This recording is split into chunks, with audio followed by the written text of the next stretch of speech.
June മാസത്തിൽ നമുക്ക് മഴ കുറവാണ് ഈ വർഷം. ചില ജൂൺ മാസങ്ങളിൽ ഇതിന് മുമ്പുള്ള ചില വർഷങ്ങളിലും മഴ കുറഞ്ഞു വരാറുണ്ട്. ജൂൺ മാസത്തിലെ മഴ മാത്രം നമുക്ക് കൺസിഡർ ചെയ്യാൻ പറ്റില്ല. കാരണം കേരളത്തിൽ 4 മാസം നമുക്ക് മഴക്കാലമാണ്. അപ്പോൾ ജൂണിൽ ഇപ്പൊ കുറച്ച് വർഷങ്ങളായിട്ട് കാണുന്ന ഒരു പാറ്റേൺ എന്ന് വെച്ച് കഴിഞ്ഞാൽ ജൂണിലെ മഴ കുറയുകയും ജൂലൈ ഓഗസ്റ്റ് മാസങ്ങളിലേക്ക് മഴ പീക്ക് ചെയ്യുകയും ചെയ്യുന്ന ഒരു പ്രവണതയുണ്ട്. അപ്പൊ അങ്ങനെയാണെങ്കിൽ നമുക്ക് ജൂണിൽ കുറഞ്ഞിട്ടുള്ള മഴ ഒരുപക്ഷെ ജൂലൈയിലും ഓഗസ്റ്റിലൊക്കെ ആയിട്ട് കോമ്പൻസേറ്റ് ചെയ്ത് കിട്ടാനുള്ള സാധ്യതയുണ്ട്. പക്ഷേ എങ്കിൽ പോലും ആശങ്ക ഉയർത്തുന്നത് എന്താ വെച്ചാൽ ഈ പറയുന്ന മഴ എൽനിനോ ാണ് ഇത് ആ ട്രെൻഡ് അങ്ങനെ തന്നെ കണ്ടിന്യൂ ചെയ്യാനുള്ള സാധ്യത. കാരണം ഒരു ശക്തമായിട്ടുള്ള എൽനിനോ ആണ് രൂപപ്പെടുന്നത് ഈ വർഷം. അതിന്റെ ഭാഗമായിട്ടുള്ള മഴക്കുറവാണെങ്കിൽ ഒരുപക്ഷെ അത് ഈ ജൂണിലെ പാറ്റേൺ തന്നെ ജൂലൈയിലും ഓഗസ്റ്റിലും ഒക്കെ തുടർന്നേക്കാം. അപ്പൊ അങ്ങനത്തെ ഒരു ആശങ്കയാണ്.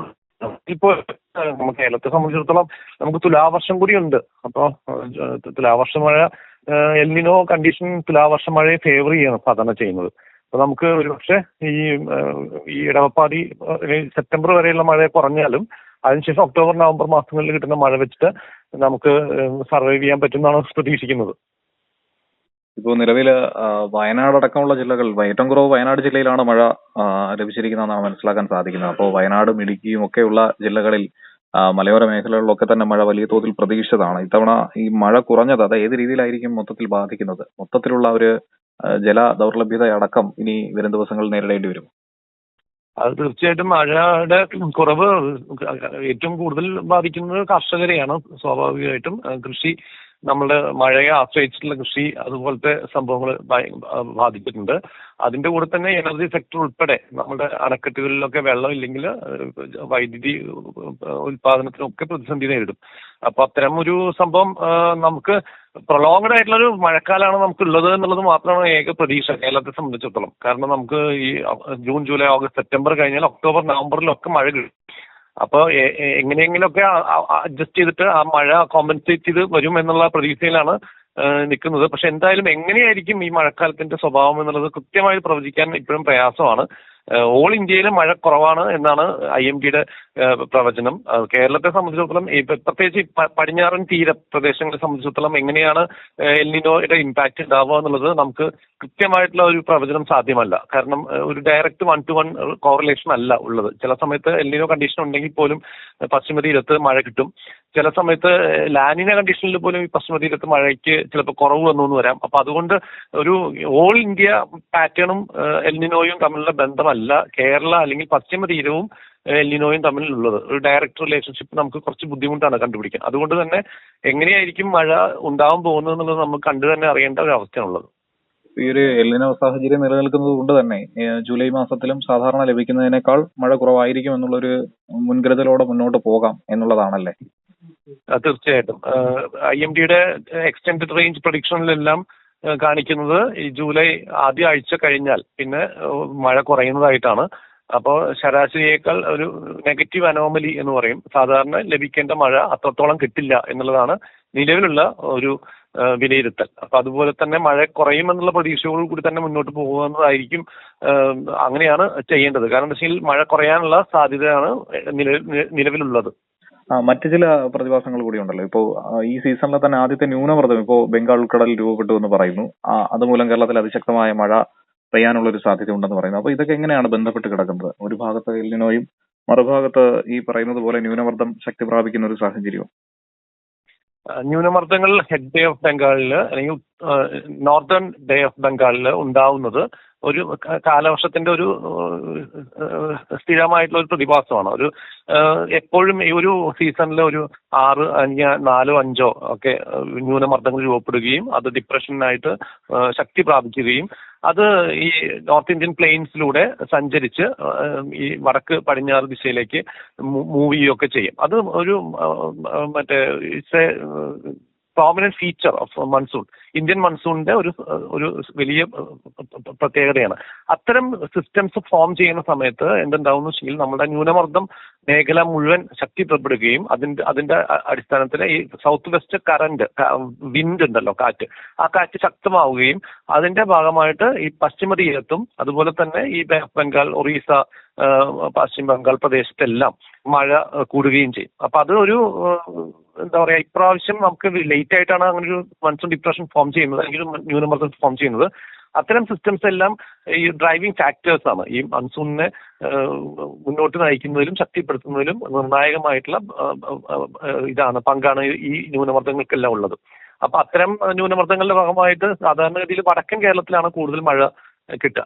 തെക്കൻ കേരളം, തിരുവനന്തപുരം, കൊല്ലം ഭാഗത്തേക്ക് മഴ കുറവായിരിക്കും. പക്ഷെ വടക്ക് കണ്ണൂർ, കാസർഗോഡ് ജില്ലകളിലൊക്കെ ശക്തമായിട്ടുള്ള മഴ ഈ ഒരു 10-ാം തീയതി വരെ കിട്ടാനുള്ള സാധ്യതയാണ് ഉള്ളത്. അതുപോലെ തന്നെ ഈ പറയുന്ന ഒറീസ, പശ്ചിമ ബംഗാൾ ആ പ്രദേശത്തും ശക്തമായ മഴ കിട്ടും. അത് ഈ മൺസൂണിന്റെ ഒരു പ്രതീക്ഷിക്കുന്ന ഒരു സ്വഭാവമാണ്. അത് നമ്മൾ ഇപ്രാവശ്യം ലേറ്റ് ആയിട്ടാണെങ്കിലും ഒരു ആദ്യത്തെ ന്യൂനമർദ്ദം ഫോം ചെയ്തിരിക്കുകയാണ് ഇപ്പോൾ. അതുപോലെ തന്നെ മഴ കുറയുന്ന ഒരു സാഹചര്യം, പ്രത്യേകിച്ച് വെള്ളത്തിൽ നിന്ന് വൈദ്യുതി ഉൽപാദനം കാര്യമായി നടക്കുന്ന ഒരു ജില്ല കൂടിയാണ് ഇടുക്കി. അപ്പോൾ ഇടുക്കി ജില്ലയെ സംബന്ധിച്ച് ഈ ഒരു വൈദ്യുതോൽപാദനത്തിലടക്കം സാരമായി ബാധിക്കുന്ന രീതിയിലേക്ക് ഇത് പോകും എന്നുള്ളൊരു സൂചന കൂടിയല്ലേ നമുക്ക് മനസ്സിലാക്കേണ്ടത്. കഴിഞ്ഞ ദിവസങ്ങളിലൊക്കെ വൈദ്യുതി ഉപഭോഗം വലിയ തോതിൽ തന്നെ കുതിച്ചുയരുന്ന സാഹചര്യം, വൈദ്യുതി നിയന്ത്രണം അടക്കം തുടരുമെന്നുള്ള സൂചന ലഭിക്കുന്ന ഒരു ഘട്ടം. അപ്പോൾ ഈ ഒരു പ്രതിസന്ധി അത് KCBയും സാരമായി ബാധിക്കുന്ന ഒരു അവസ്ഥയിലേക്ക് കൊണ്ടുചെന്ന് എത്തിക്കുമല്ലേ? തീർച്ചയായിട്ടും അത് ഒരു ആശങ്ക ഉണ്ടാക്കുന്ന സംഭവമാണ്. നമ്മളുടെ വൃഷ്ടിപ്രദേശങ്ങളിൽ മഴ ലഭിച്ചു കഴിഞ്ഞിട്ടുണ്ടെങ്കിൽ നമുക്ക് ഡാമിൽ വെള്ളം ഉണ്ടാവും. പക്ഷെ ആ മഴ വല്ലാണ്ട് കുറഞ്ഞു, 60% കുറഞ്ഞു. വയനാട്ടിൽ, ഇടുക്കിയിലൊക്കെ വളരെ കുറവാണ് മഴ. അത് ഭയങ്കരമായിട്ട് ഈ പറഞ്ഞ വൈദ്യുതി പ്രതിസന്ധിയും ഉൽപാദനത്തിന് പ്രതിസന്ധിയും ഒക്കെ സൃഷ്ടിക്കും. അതായത് ഇപ്പൊ ഒരു മാസം ജൂണിലെ മഴ നമുക്ക് ജൂലൈയിലോ ഓഗസ്റ്റിലൊക്കെ കിട്ടുവാണെങ്കിൽ, കോമ്പൻസേറ്റ് ചെയ്ത് കിട്ടുമെങ്കിൽ കൊള്ളാം. പക്ഷെ അതല്ലെങ്കിൽ ഈ പറഞ്ഞ പോലെ എല്ലാ സാധ്യതകളും നമ്മൾ മുൻകൂട്ടി കാണേണ്ടതും അതിനു വേണ്ടിയിട്ടുള്ള തയ്യാറെടുപ്പ് നടത്തേണ്ടതുമാണ്. ഈ കൂട്ടത്തിൽ തന്നെ, അതായത് ജൂലൈ മാസത്തിൽ ഇത് കോമ്പൻസേറ്റ് ചെയ്യുന്ന രീതിയിലേക്ക് മഴ പെയ്യുകയാണെന്നുണ്ടെങ്കിൽ ഈ പറയുന്ന പ്രതിസന്ധിയും പ്രശ്നങ്ങളും ഒക്കെ തന്നെ ഒഴിവാക്കാൻ കഴിയുന്ന ഒരു സാഹചര്യം ഉണ്ടാകുമെന്ന് പറയുന്നു. അപ്പോൾ ഈ മഴ പ്രതീക്ഷിക്കുന്ന അളവിൽ കൂടുതൽ പെയ്തിറങ്ങുമ്പോഴുണ്ടാകുന്ന മഴക്കെടുതികളും അത് രൂക്ഷമാണല്ലോ. ഇപ്പോൾ തന്നെ പെയ്യുന്ന സാഹചര്യത്തിൽ പലയിടത്തും മണ്ണിടിച്ചിലും അതുപോലെ തന്നെ മരങ്ങൾ, ശക്തമായ കാറ്റിൽ മരങ്ങൾ കടപുഴകി വീഴുന്ന ഒരു കാഴ്ചയും ഒക്കെ തന്നെ കാണുന്നുണ്ട്. ജീവൻ നഷ്ടപ്പെടുന്ന സംഭവങ്ങൾ വരെ റിപ്പോർട്ട് ചെയ്യുന്നുണ്ട്. അപ്പോൾ ഇതിൽ നിന്നൊക്കെ തന്നെ ശ്രദ്ധിക്കേണ്ട, ഇതിൽ നിന്നും രക്ഷപ്പെടാനായിട്ടുള്ള ചില മാർഗങ്ങൾ കൂടി. അതായത് നമ്മളുടെ കേരളത്തിൽ പൊതുവേ നമുക്ക് മഴ പെയ്യുന്നത് ഒരു റൊമാൻറ്റിക് ആയിട്ടുള്ള രീതിയിലായിരുന്നു പണ്ട് കാലത്ത്. ഇപ്പോൾ മഴയെ നമ്മളിപ്പോൾ പേടിക്കാനുള്ള ഒരു അവസ്ഥ 2018, 19 മുതൽ ഇങ്ങോട്ടുള്ള വർഷങ്ങളിലാണ് നമുക്ക് മഴയെ പേടിയായി തുടങ്ങിയത്. മുമ്പ് നമ്മൾ മഴ ഒരു അതിന്റെ രൗദ്രമുഖം പുറത്ത് കാണിക്കാതെ സൗമ്യമായിട്ടുള്ള ഒരു മഴയ്ക്കുണ്ടെങ്കിൽ കഴിഞ്ഞ ഏതാനും വർഷങ്ങളായിട്ട് 10 വർഷത്തിന് ഇപ്പുറത്തേക്ക് മഴയുടെ രൗദ്രഭാവങ്ങൾ കൂടിക്കൂടി വരികയും അത് ശക്തമായി സമയം കൊണ്ട് ശക്തമായി മഴ പെയ്ത് അപകടങ്ങൾ ഉണ്ടാക്കുകയും ചെയ്യുന്ന ഒരു സാഹചര്യമുണ്ട്. അതാണ് ഈ മഴപ്പെയ്ത്തിന്റെ മാറി വരുന്ന സ്വഭാവം നമ്മളെ ആശങ്കപ്പെടുത്തുന്നുണ്ട്. അതിനകത്ത് ഈ പറയുന്ന ഭൂവിനിയോഗം ഉൾപ്പെടെയുള്ള പല കാരണങ്ങളുമാണ് ഈ പറഞ്ഞ അപകട സാധ്യത വർദ്ധിപ്പിക്കുന്നത്. മഴയുടെ അളവിൽ വന്നിട്ടുള്ള കൂടുതലുണ്ട്. അത് മാത്രമല്ല, നമ്മളുടെ ഭൂവിനിയോഗത്തിന് വന്നിട്ടുള്ള മാറ്റങ്ങൾ, നമ്മളുടെ കാട് മുഴുവൻ നമ്മൾ കുറെ ഭാഗങ്ങൾ നമ്മൾ പോയിട്ടുണ്ട്. അതുപോലെ നമ്മളുടെ ഈ പാർപ്പിടങ്ങളെല്ലാം വെക്കുന്നത് എല്ലായ്പ്പോഴും വെച്ചിരിക്കുന്നത് സേഫ് ആയിട്ടുള്ള സ്ഥലങ്ങളിലല്ല. അത്തരം കുറച്ച് കാര്യങ്ങൾ കൂടി ഇതിനകത്ത് ഉൾപ്പെട്ടിട്ടുണ്ട്. പക്ഷെ ജനസംഖ്യ വളരെ കൂടുതലായതുകൊണ്ട് കേരളത്തിൽ നമുക്ക് അങ്ങനെ ആരെയും ബ്ലെയിം ചെയ്യാൻ പറ്റില്ല. യാഥാർത്ഥ്യമാണത്. അതുകൊണ്ട് തന്നെ ഒരു ബാലൻസ്, അതായത് മഴയെ കുറിച്ചുള്ള ഒരു മുന്നറിവ് അല്ലെങ്കിൽ മഴപ്പെയ്ത്തിന്റെ മാറി വരുന്ന സ്വഭാവത്തെ കുറിച്ചുള്ള ഒരു ധാരണ എല്ലാവർക്കും, പ്രത്യേകിച്ച് അപകട സാധ്യതയുള്ള മലയോര പ്രദേശങ്ങളിലും തീരപ്രദേശങ്ങളിലൊക്കെ താമസിക്കുന്നവർക്ക് അതിനെക്കുറിച്ചുള്ള ഒരു ജാഗ്രത ഉണ്ടായിരിക്കുന്നത് നല്ലതാണ്. സാർ, അതുപോലെ തന്നെ ഇപ്പോ കഴിഞ്ഞ ദിവസം ആലപ്പുഴയിൽ നിന്നൊരു വാർത്ത നമുക്ക് ലഭ്യമായിരുന്നു. അതായത് ദേശീയപാതയിൽ റോഡ് ഇടിഞ്ഞ് താഴേക്ക് പോയി. അപ്പോൾ നിലവിൽ അവിടെ പരിശോധനയൊക്കെ തന്നെ നടത്തിയപ്പോൾ മനസ്സിലാക്കാൻ സാധിക്കുന്നത് ഈ ഇതിനടിയിൽ ജലാംശം ഉണ്ടാകുമ്പോൾ മണ്ണിടിഞ്ഞ് താഴേക്ക് പോകുമെന്നാണ്. സാധാരണഗതിയിൽ ഈ മഴ പെയ്യുമ്പോഴും ഇത്തരത്തിലുള്ള സംഭവങ്ങൾ തന്നെയല്ലേ റിപ്പോർട്ട് ചെയ്യുന്നത്. ഇതിനെയൊക്കെ ഒന്ന് ബലപ്പെടുത്തുക എന്ന് പറയുന്നത് കേരളത്തിന്റെ ഭൂപ്രകൃതി വെച്ച് നോക്കുകയാണെങ്കിൽ ഏറെ ശ്രമകരമായിട്ടുള്ള ഒരു ദൗത്യം തന്നെയല്ലേ? തീർച്ചയായിട്ടും നമ്മളുടെ നിർമ്മാണ പ്രവർത്തനങ്ങൾക്കും എല്ലാം കാലാവസ്ഥ പലപ്പോഴും നമ്മുടെ റോഡുകൾ കുഴിയെ നിറഞ്ഞു കിടക്കുകയാണെങ്കിൽ നമ്മൾ പറയും മഴക്കാലം കഴിഞ്ഞിട്ടാണ് റെഡിയാക്കുള്ളൂ, അങ്ങനെ പറയും. അപ്പൊ നമുക്ക് ബ്ലെയിം ചെയ്യാനുള്ള ഒരു സാഹചര്യം ഉണ്ട് മഴയെ അല്ലെങ്കിൽ കാലാവസ്ഥയെ. കാരണം എന്താ വെച്ചാൽ ആ കൂടി ഈ ജാനുവരി ഫെബ്രുവരി 2 മാസം ഒഴിച്ചു നിർത്തി കഴിഞ്ഞാൽ ബാക്കി 10 മാസം കേരളത്തിൽ ഏകദേശം മഴയാണ്. അപ്പോൾ മഴ ധാരാളം കിട്ടുന്ന ഒരു പ്രദേശമാണ്. 250 സെന്റിമീറ്റർ 300 സെന്റിമീറ്റർ ആണ് ഒരു വർഷത്തെ നമ്മളുടെ വാർഷിക വർഷപാതം. അത് ചെറിയ കണക്കല്ല. അത് ചില ഉത്തരേന്ത്യൻ സംസ്ഥാനങ്ങളിലൊക്കെ നോക്കി 50 സെന്റിമീറ്ററോ അല്ലെങ്കിൽ 100 സെന്റിമീറ്ററും താഴെ മാത്രമാണ് മഴ ലഭിക്കുന്നത്. പക്ഷെ നമ്മളുടെ 44 നദികളിലൂടെ ഈ മഴവെള്ളം ഈ പെയ്തിറങ്ങുന്ന അതേ തോതിൽ തന്നെ കടലിലേക്ക് ഒലിച്ചു പോകുന്ന ഒരു സാഹചര്യമാണുള്ളത്. നമുക്ക് നമ്മളുടെ വിനിയോഗത്തില് കുറച്ചും കൂടിയൊക്കെ ഒരു മാറ്റം വരുത്തേണ്ട സാഹചര്യമുണ്ട്. നമ്മൾ മഴ ധാരാളം കിട്ടുന്നത് കൊണ്ട് തന്നെ വളരെ അശ്രദ്ധയോട് കൂടിയിട്ടാണ് മഴവെള്ളത്തെ കൈകാര്യം ചെയ്യുന്നത്.